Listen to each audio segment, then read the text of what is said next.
No Livre Notícia de hoje a gente vai conversar com o enorme deputado Guilherme da Cunha. Tudo bem, Guilherme? Bem-vindo ao Livre Notícia. Muito obrigado, mano. Prazer conversar com a turma aí que acompanha o Livre Notícia. É bom demais conversar com quem é liberal por inteiro. Então, se você quer ver essa conversa, já deixa o seu like, se inscreve no canal e ativa o sininho para não perder as notificações, porque de segunda a sexta a gente traz para você os principais destaques do dia para quem defende a liberdade por inteiro.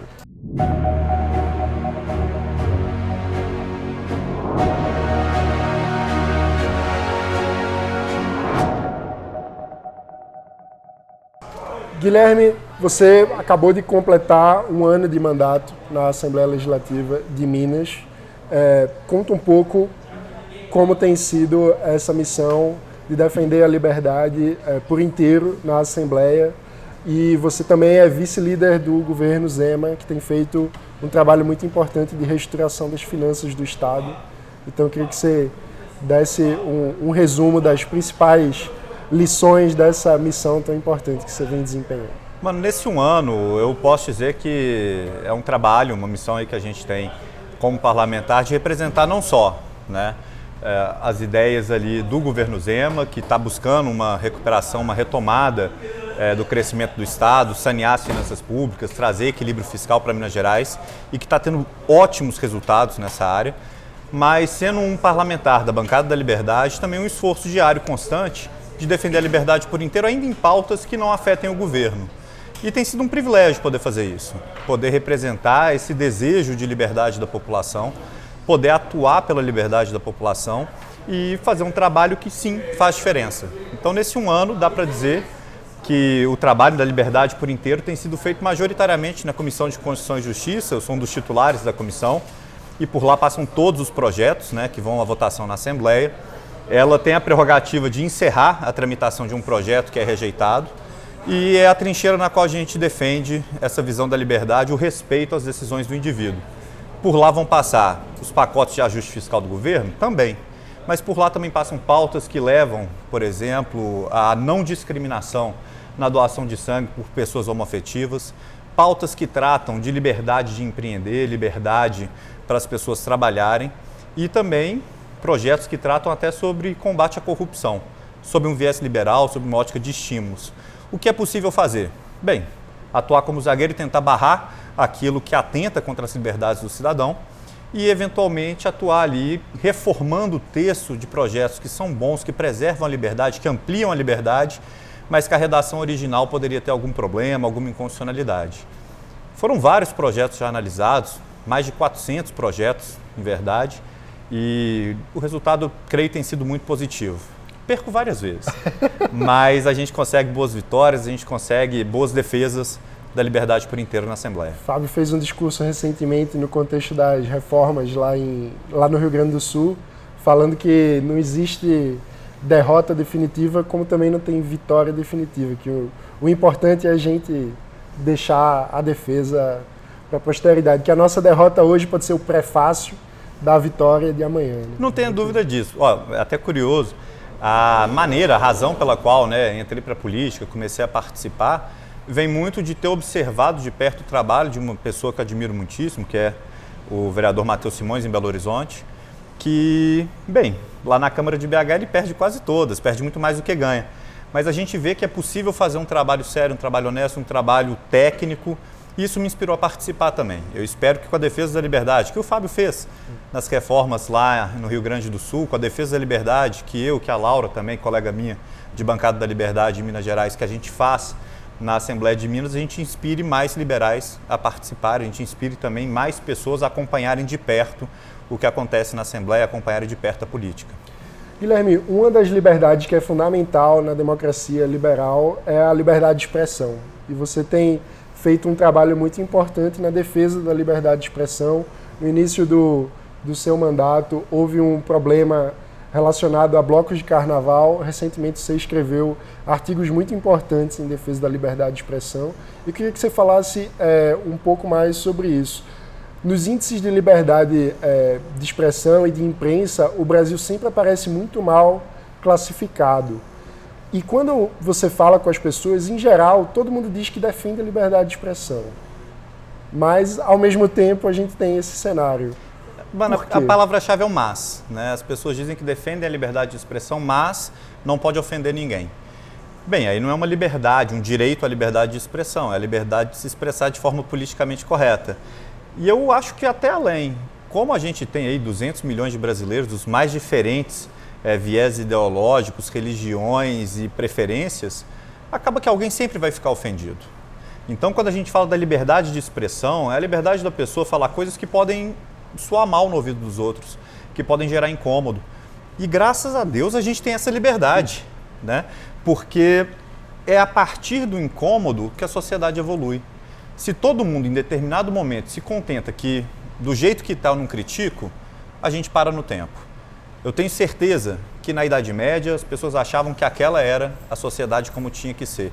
E foram os inconformados da Idade Média que falaram coisas que magoaram, que ofenderam os ouvidos do establishment, que trouxeram a gente da Idade das Trevas para a Declaração Universal dos Direitos do Homem. Então, a gente considerar que essa declaração também é o estágio final da evolução social é ter, ao mesmo tempo, arrogância e miopia. Há pessoas que estão insatisfeitas, há pessoas que estão incomodadas e há pessoas que têm que ter voz para poder reclamar. Ainda que a gente desconsidere 90% de todas as reclamações que são feitas, ainda que 90% nos ofenda, é essencial que a gente tolere isso para aproveitar aquele 10% que nos leva adiante. E eu acho que tem um elemento fundamental, que é quando a gente acha que pode silenciar o outro, a gente está partindo de um princípio, de uma premissa, como se a gente tivesse a razão total, né? Mas se a gente tem a razão total, a gente não tem como se tornar melhor. Então,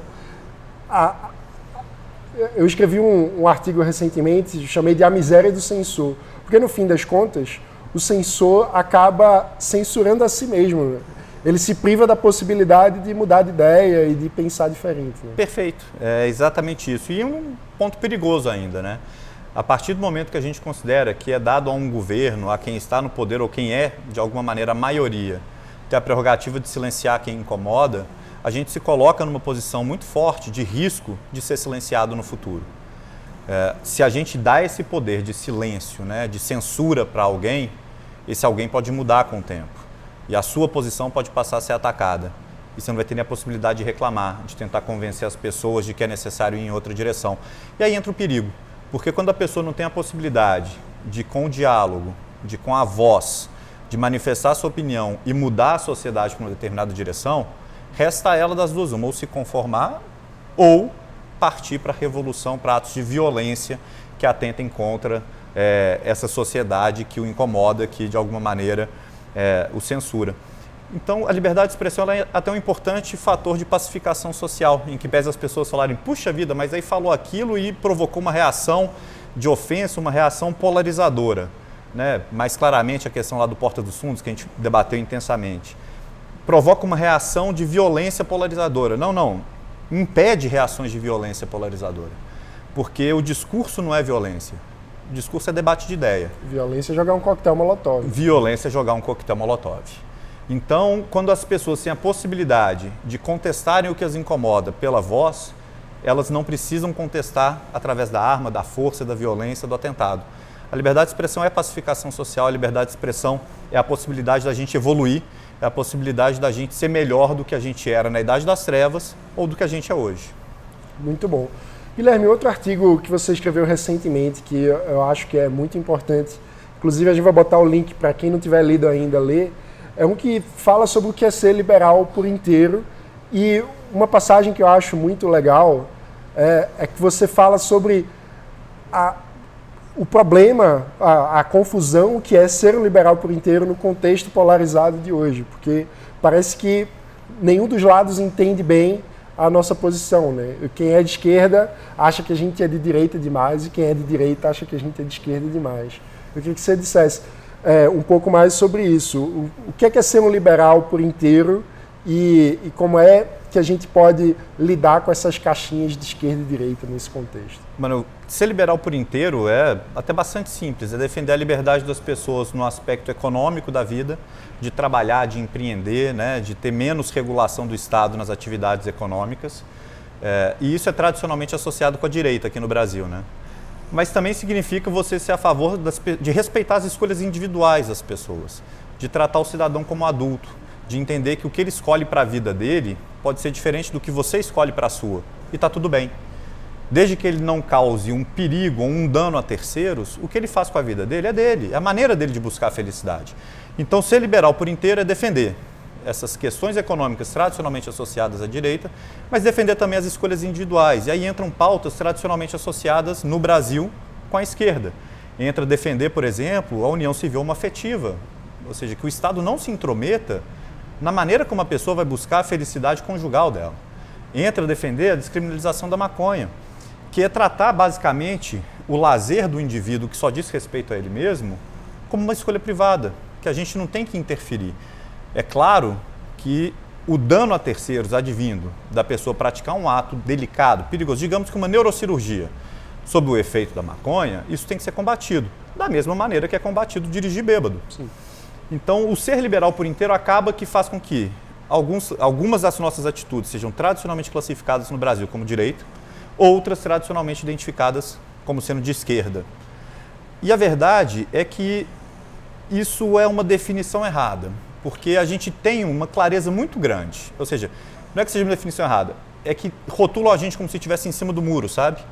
E isso é errado. A gente tem uma definição muito clara de qual que é o terreno que a gente ocupa no espectro político. A gente sabe qual que é o espaço que a defesa da liberdade ocupa na discussão política.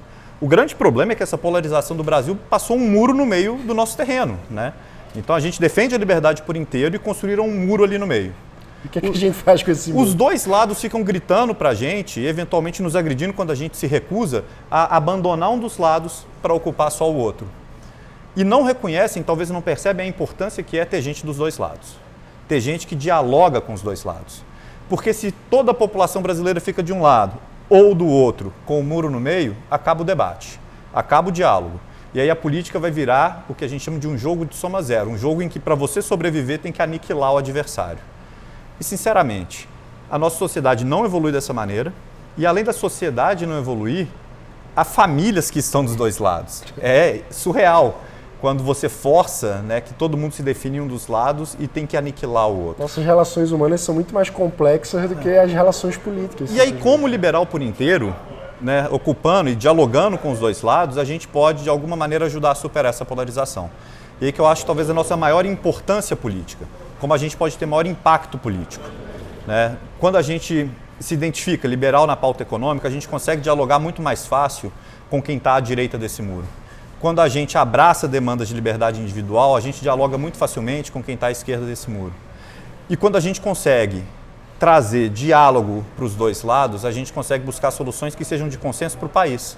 Soluções que vão além da aniquilação do outro lado e que incluem a convivência, a tolerância, que incluem a construção de uma sociedade que não está prestes a se romper ou que está rompida, mas uma sociedade que está a fim de caminhar junto para fazer um futuro muito melhor. Eu tenho muito orgulho de ser liberal por inteiro, eu tenho a firme determinação de não abandonar nenhum pedaço desse terreno, de não subir no muro, mas também de não passar para nenhum dos lados dele.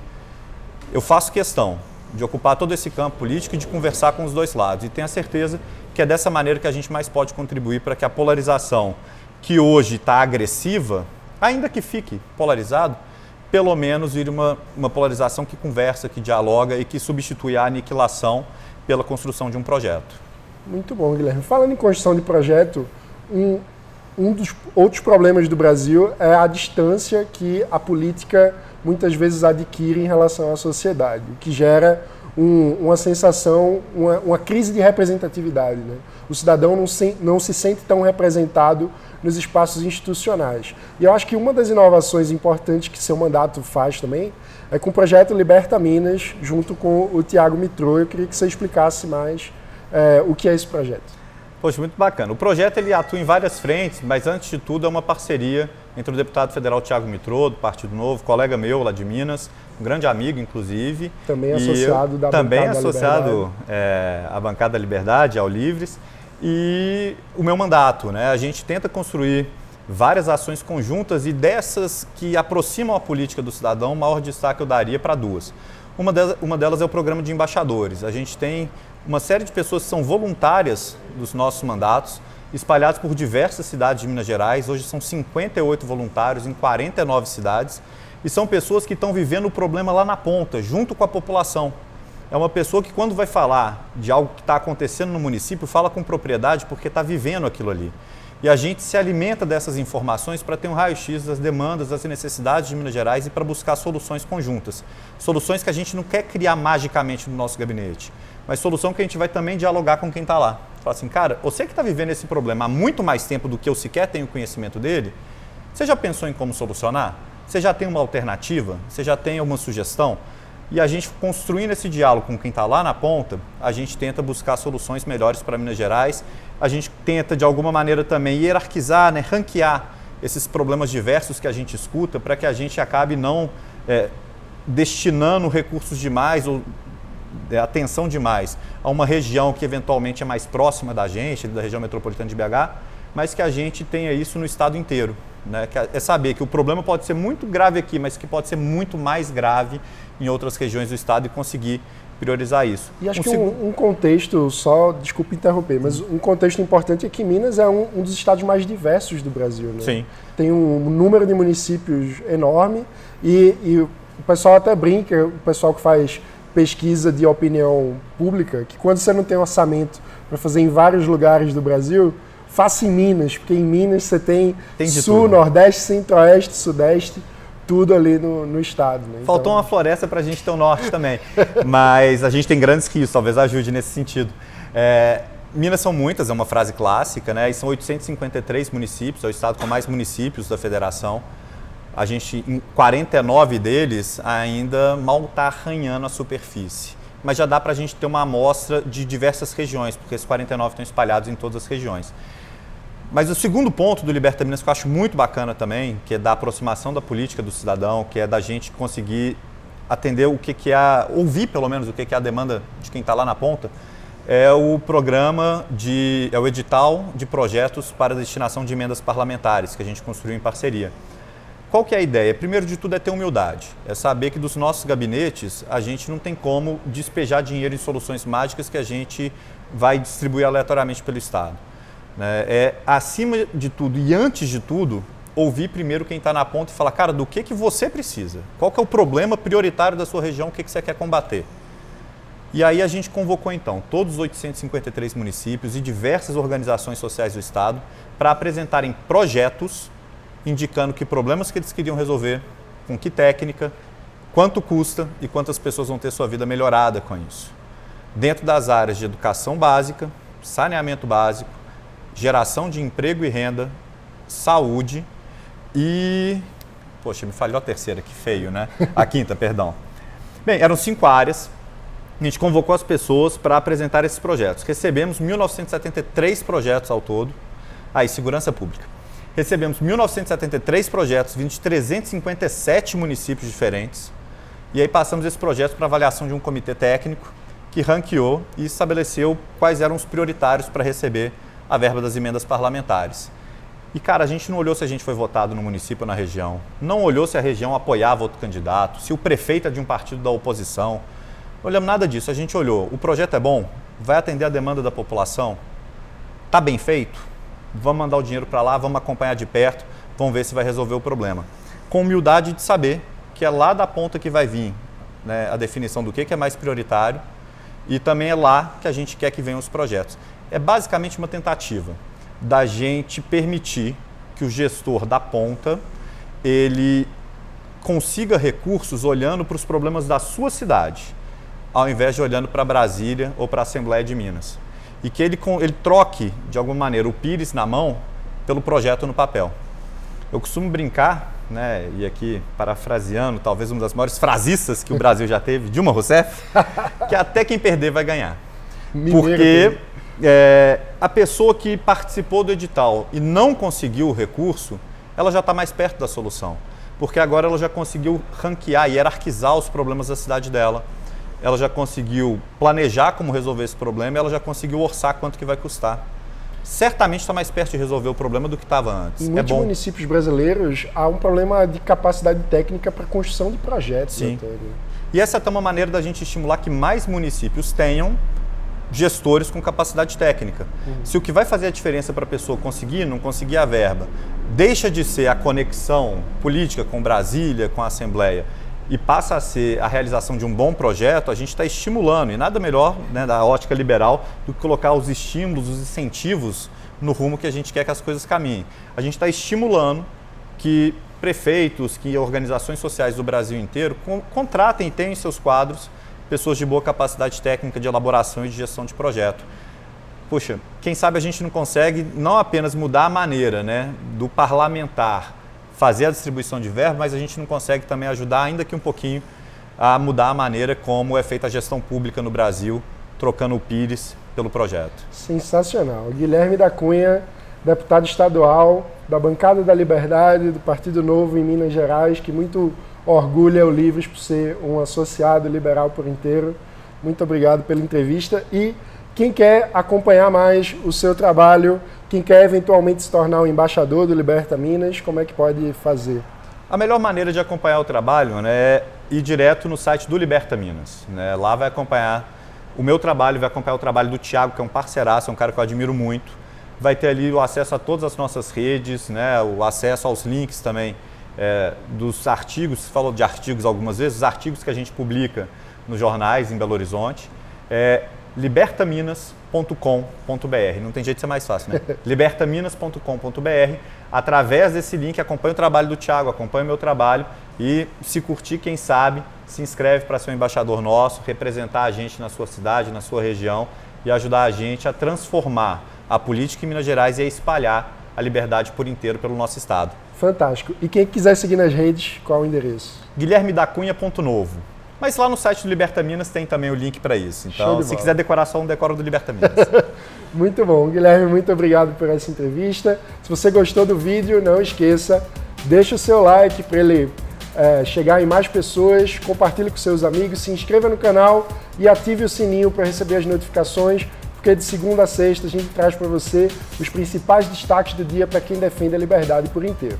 Obrigado e até amanhã.